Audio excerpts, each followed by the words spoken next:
Hello नमस्कार दोस्तों, आप सभी का स्वागत है आज हमारे इस वीडियो में। बात करने वाले हैं कौन बनेगा करोड़पति सीजन 17 केबीसी के दिल्ली के ग्राउंड ऑडिशन के बारे में। तो जैसा कि आप सभी को पता है कि आपको यहाँ पर कि पिछले 2-3 दिनों से यहाँ पर दिल्ली के ग्राउंड ऑडिशन के बारे में कई सारे यहाँ पर अपडेट्स देखने को मिली होगी, क्योंकि वहाँ पर जो है केबीसी के जो ऑडिशन जिस तरीके से होते हैं वैसे नहीं हो पाए थे और काफ़ी सारी प्रॉब्लम्स वहाँ पर देखने को मिली थी। और यहाँ पर मैं आपको उसकी पूरी जो जानकारी है वो देने वाला हूँ। तो यहाँ पर जिन लोगों ने भी यहाँ पर अपना जो जीके टेस्ट दिया है और उसमें वो यहाँ पर फेल हो चुके हैं, यानी कि उनको वहाँ पर इंटरव्यू देने का कोई मौका नहीं दिया गया, तो वो लोग भी यहाँ पर निराश ना होए, क्योंकि उन्हें यहाँ पर जो है इस बार जो था ऑडिशन, वो यहाँ पर सबसे टफेस्ट ऑडिशन था अब तक का केबीसी का। तो उसमें अगर मान लीजिए आपका नहीं भी होता है तो ऐसा कोई कुछ ज़रूरी नहीं है कि आपका वहाँ पर होना ही चाहिए था, क्योंकि वहाँ पर कंपटीशन बहुत ज़्यादा था। तो अब मैं आपको यहाँ पर बताना चाहता हूँ कि यहाँ पर केबीसी के ऑडिशन में उस दिन क्या हुआ था। तो 31 मई को यहाँ पर जब केबीसी ने अपने जो ऑडिशन रखे थे, तो 26 मई को केबीसी ने अपनी जो है ये वाली फ़ोटो डाली थी, जिसमें उन्होंने बताया था कि जो मुंबई में ऑडिशन हुए थे, जिस प्रकार ग्राउंड ऑडिशन ओपन, उसी तरीके से यहाँ पर दिल्ली में भी होंगे। तो तब सभी लोगों ने जो है अपनी आने की जो भी फ्लाइट है, ट्रेन है, वो सब यहाँ पर बुक करा ली थी। और उसके बाद यहाँ पर 29 मई को, यानी कि 1-2 दिन पहले ही, यहाँ पर केबीसी ने अपने सोनी टेलीविज़न के पेज पर डाला कि यहाँ पर सिर्फ़ 1500 लोगों को ही लिया जाएगा। तो यहाँ पर तब वो जो न्यूज़ आई थी, तब उसको सुनकर यहाँ पर जो लोग हैं, उन्होंने 31 मई से 1 दिन पहले यानी कि 30 मई को ही यहाँ पर शाम को 6 बजे से लाइन लगाना शुरू कर दिया था, ताकि वो 1500 लोगों में आ सके। अब जिन लोगों ने यहाँ पर अपनी जो टिकट बुक करा ली थी, वो वहाँ पर उसे कैंसल भी नहीं कर सकते थे, क्योंकि मैंने यहाँ पर कई सारे लोगों के यहाँ पर सुना है कि कोई यहाँ पर असम से आया था, कोई कर्नाटक से आया था, कोई बैंगलोर से आया था, कोई ओडिशा से आया था। कई लोग 32-32 हज़ार रुपए की फ्लाइट से भी आए थे, लेकिन उनको वहाँ पर एंट्री नहीं दी गई, जिससे यहाँ पर जो भीड़ थी वो यहाँ पर भड़क गई। और उसके बाद यहाँ पर केबीसी के आए आए के नारे भी लगे और यहाँ पर केबीसी की गेट पर यहाँ पर पत्थरबाजी भी की गई थी और काफ़ी सारे व्हीकल्स को भी नुकसान यहाँ पर पहुँचा था। तो उसके बाद यहाँ पर केबीसी ने सभी लोगों को यहाँ पर जो यहाँ पर बाहर जो हालात हो गए थे, उसके बाद यहाँ पर वहाँ पर पुलिस भी आ गई थी। फिर उसके बाद यहाँ पर केबीसी ने जो है सभी लोगों को वहाँ पर अंदर एंट्री दी और यहाँ पर सबको टोकन भी दिया था। लेकिन यहाँ पर केबीसी ने उन सभी लोगों को एक गेट से एंट्री कराकर दूसरे गेट से वहाँ पर बाहर निकाल दिया था और वो कहा था कि आप अगले दिन यानी कि 1 जून को वहाँ पर आए। तो उनको भी वहाँ पर उस दिन ऑडिशन देने का मौका नहीं दिया गया था। अब कई लोगों ने यहाँ पर उस पर गुस्सा ये जताया कि उनको 31 मई को जो ऑडिशन है उसका मैसेज आया था, लेकिन उनको 31 मई को ऑडिशन नहीं देने दिया, क्योंकि कई लोगों की जो वापसी की टिकट थी वो यहाँ पर 31 मई को रात में ही थी, लेकिन वहाँ पर उनको मौका नहीं दिया गया। फिर उनको वहाँ पर 1 जून तक रुकना पड़ा और फिर उसके बाद जैसे जो हालात केबीसी ने देखे, तो उसके बाद 31 मई को शाम को ही केबीसी की तरफ से एक ऑफ़िशियल मैसेज आया सोनी के पेज पर, जो आप यहाँ पर देख सकते हैं कि यहाँ पर हम ये घोषणा करना चाहते हैं कि कौन बनेगा करोड़पति के आगामी सीजन के लिए शनिवार 31 मई के जो ऑडिशन हुए थे उसमें यहाँ पर अभूतपूर्व प्रतिक्रिया मिली, जिसके बाद यहाँ पर जो है अब अगले दिन के 1 जून के ऑडिशन को वहाँ पर उन्होंने भारी भागीदारी के रूप में जो उन्होंने देखा, तो उनको वहाँ पर कैंसिल करना पड़ा। यानी कि जिन लोगों को सिर्फ टोकन मिले थे, सिर्फ उन्हीं लोगों को यहाँ पर है जो ऑडिशन देने का मौका दिया गया केबीसी की तरफ से। और जिन लोगों को वहाँ पर आईवीआर कॉल आई थी, उनके लिए यहाँ पर लाइन छोटी थी, लेकिन कई लोगों को पता ही नहीं था कि आईवीआर की लाइन कहाँ पर लग रही है। इसलिए वो ओपन ऑडिशन में लगे रहे काफ़ी देर तक और कई लोग जिनको यहाँ पर जो है केबीसी का इस प्रकार का जो है व्हाट्सएप पर केबीसी सोनी लिव प्रमोशन की तरफ से जो मैसेज आया था, वो कई लोगों ने डिलीट कर दिया था। तो उसके बिना भी वहाँ पर उनको एंट्री नहीं दी गई, जबकि ऐसा कभी भी नहीं होता है। केबीसी हमेशा जो है मोबाइल नंबर को वेरीफ़ाई करके ही एंट्री लेता है। लेकिन इस बार यहाँ पर ये मैसेज ना मिलने पर भी केबीसी ने कई लोगों को जो है एंट्री नहीं दी अंदर। और इस बार यहाँ पर केबीसी ने जीके टेस्ट में अपनी मनमानी की है, जो भी मैं आपको यहाँ पर बताना चाहता हूँ। तो यहाँ पर मैं आपको पिछले कुछ ग्राउंड ऑडिशन के बारे में बताना चाहता हूँ। जब पहले यहाँ पर जब ओपन ऑडिशन से पहले जो ग्राउंड ऑडिशन हुआ करते थे, उसमें केबीसी का जो टाइम रहता था वो यहाँ पर 7 से लेकर 9 बजे के बीच में रहता था और वहाँ पर आपको एंट्री लेनी होती थी। फिर उसके बाद यहाँ पर केबीसी अगले 1 घंटे में ही आपको जो है बुकलेट सब सामान देकर आपको वहाँ पर बिठा देता था और 11 बजे जो है आपका जीके टेस्ट ले लिया जाता था और उसके बाद 12 या फिर साढ़े 12 बजे तक जो है आपको वहाँ पर रिजल्ट बता दिया जाता था कि कौन-कौन पास हुआ है और कौन-कौन फेल हुआ है। तो वहाँ पर जब ऑडिशन लिया जाता था जीके टेस्ट, तो उसमें एक कट ऑफ निकाली जाती थी जो सब लोगों के एवरेज स्कोर के आधार पर होती थी। लेकिन इस बार यहाँ पर केबीसी ने सब कुछ बदल दिया है। इस बार यहाँ पर एंट्री तो सब लोगों की 6 बजे से स्टार्ट कर दी, लेकिन यहाँ पर जो है केबीसी ने जीके टेस्ट लेने में ही वहाँ पर 5 से 6 बजा दिए थे शाम के। यानी कई लोग वहाँ पर बस बैठे ही रहे थे और उनको बस फॉर्म भरने को दे दिया गया था। और ताकि वो लोग गुस्सा ना करे, बस उनको टोकन लेकर अंदर आने दिया। लेकिन वहाँ पर जीके टेस्ट में इतना समय लगा दिया केबीसी ने, और वहाँ पर ऐसा कोई इंतजाम नहीं था, लोगों के लिए अच्छी सुविधा भी नहीं थी, क्योंकि यहाँ पर हर बार जो केबीसी के ऑडिशन होते थे उसमें जो जीके टेस्ट लिया जाता था उनको वहाँ पर ऑडिटोरियम में बिठाकर फुल एसी की सुविधा में वहाँ पर एक नीचे रखने के लिए वहाँ पर सीट देने कर, और वहाँ पर उनकी तरफ से ही पेन भी दिया जाता था। लेकिन इस बार ऐसी कोई भी सुविधा नहीं थी, नीचे रखने के लिए भी कोई सामान उनको नहीं दिया गया, और ना ही कोई उनको वहाँ पर पेन दिया गया था। और केबीसी हमेशा जो है डॉक्यूमेंट्स वहाँ पर मंगाता था कि आधार कार्ड या फिर आपको फ़ोन बिल कॉपी लानी होगी।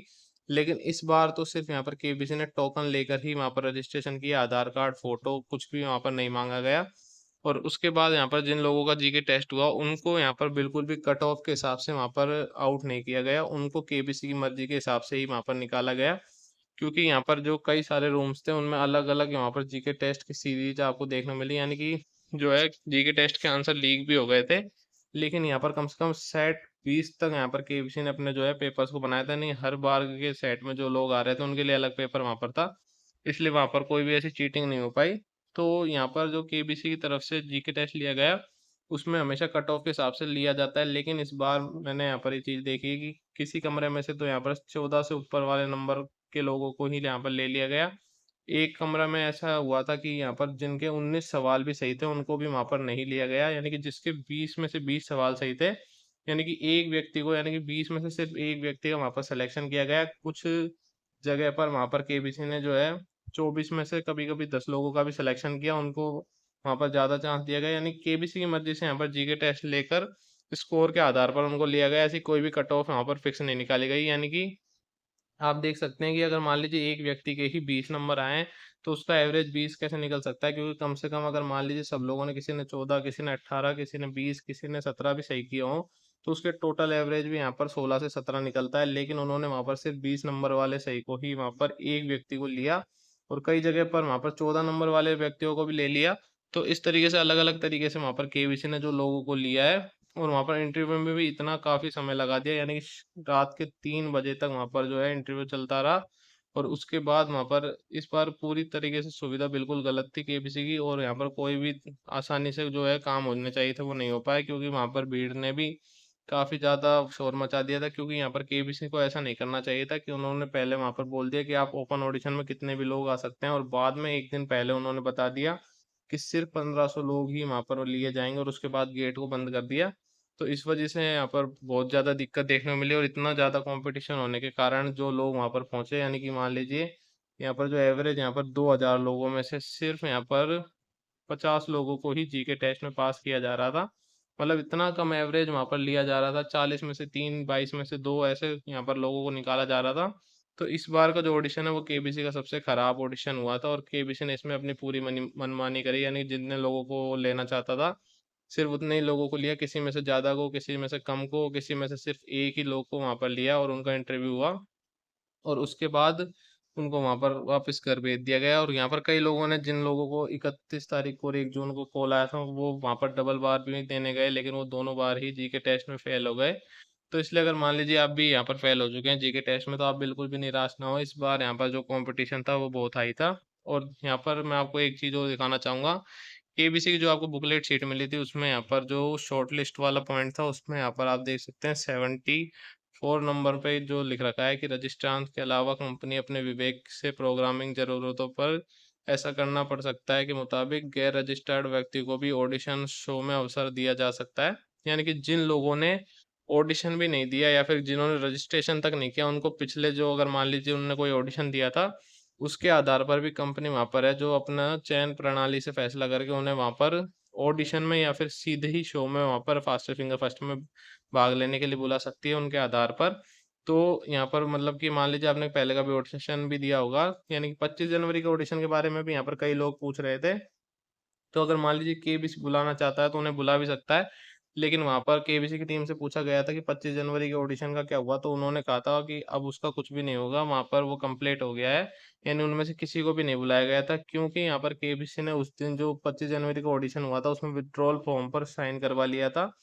यानी कि आप अपनी मर्ज़ी से उसको छोड़ना चाहते हैं। मान लीजिए अब इसके बाद कोई उन पर कोई सवाल भी उठाता तो वो वहाँ पर बता देते कि आपने ही विथड्रॉल फॉर्म पर साइन किया है। लेकिन इस बार यहाँ पर जो विथड्रॉल फॉर्म था उस पर साइन नहीं करवाया गया था। लेकिन 25 जनवरी के ऑडिशन में विड्रॉल फॉर्म पर साइन करवाया गया था कि यानी कि मैं अपनी मर्जी से खुद ये खेल छोड़ना चाहता हूँ, तो इसलिए उस पर कोई यहाँ पर सवाल भी नहीं पूछ सकता केबीसी से। और मान लीजिए अगर आपको ऐसा लग रहा है कि आपके तो ज़्यादा क्वेश्चन सही थे, यानी कि 17 की कट ऑफ निकली और आपके 18 सही थे, तो आप केबीसी ने आपको लिया भी नहीं, तो आप केबीसी को चैलेंज भी नहीं कर सकते, क्योंकि उनके यहाँ पर जो टर्म्स एंड कंडीशन है, उसमें उन्होंने कई सारी ऐसी टर्म्स एंड कंडीशन बना रखी कि उनके आधार पर वो कुछ भी कर सकते हैं। आप उनको बिल्कुल भी किसी भी चीज़ के लिए चैलेंज नहीं कर सकते। वो जैसा कहेंगे आपको वैसा ही करना पड़ेगा, और उनके हिसाब से ही वहाँ पर पूरा जो गेम है वो चलने वाला होता है। तो इस तरीके से यहाँ पर केबीसी ने इस बार पूरे ऑडिशन को खराब कर दिया है। और अभी यहाँ पर सभी लोग यहाँ पर पूछते हैं कि लखनऊ और भोपाल में जो है ऑडिशन कब होने वाले हैं, क्योंकि दिल्ली के हालात को देखकर यहाँ पर हो सकता है कि केबीसी भोपाल और लखनऊ में ऑडिशन ना कराए, और कराए भी तो बहुत ही मतलब हो सकता है कि आईवीआर कॉल वालों के लिए ही वहाँ पर रखे, यानी कि ओपन ऑडिशन ना कराए, सिर्फ आईवीआर कॉल वाले लोगों को ही बुलाए। और या फिर हो भी सकता है कि सिर्फ 1000 लोगों को ही वहाँ पर जो है एंट्री दी जाएगी ओपन ऑडिशन में। तो यहाँ पर अभी जैसे ही कोई डेट आ जाएगी उसकी जानकारी मैं आपको सबसे पहले दे दूंगा। तो इस बार यहाँ पर जो है जीके टेस्ट और ऑडिशन जो परसेंटेज राउंड था वो बिल्कुल ही अलग तरीके से हुआ था। काफ़ी लोगों को कई सारी दिक्कतें आई, और कई लोगों की जो अपनी फ़्लाइट हैं, जो रिटर्न की फ़्लाइट थी वो भी छूट गई, और कई लोगों को वहाँ पर एंट्री भी नहीं दी गई जो कि काफ़ी दूर से आए थे। तो इस बार केबीसी ने अपना पूरा सिस्टम अलग तरीके से किया, लेकिन वहाँ पर उनको भी समझ में नहीं आया कि इतनी भारी भीड़ को कैसे हैंडल किया जाए। तो ये था पूरा अपडेट, मैंने आपको केबीसी दिल्ली का ग्राउंड ऑडिशन का अपडेट दे दिया है। अब जैसे ही कोई लखनऊ या फिर भोपाल की अपडेट आई वो मैं आपको यहाँ पर बता दूंगा। तो ये था पूरा वीडियो। तो अगर आपको वीडियो पसंद आया तो वीडियो को लाइक कर दीजिए और चैनल सब्सक्राइब कर दीजिए। धन्यवाद।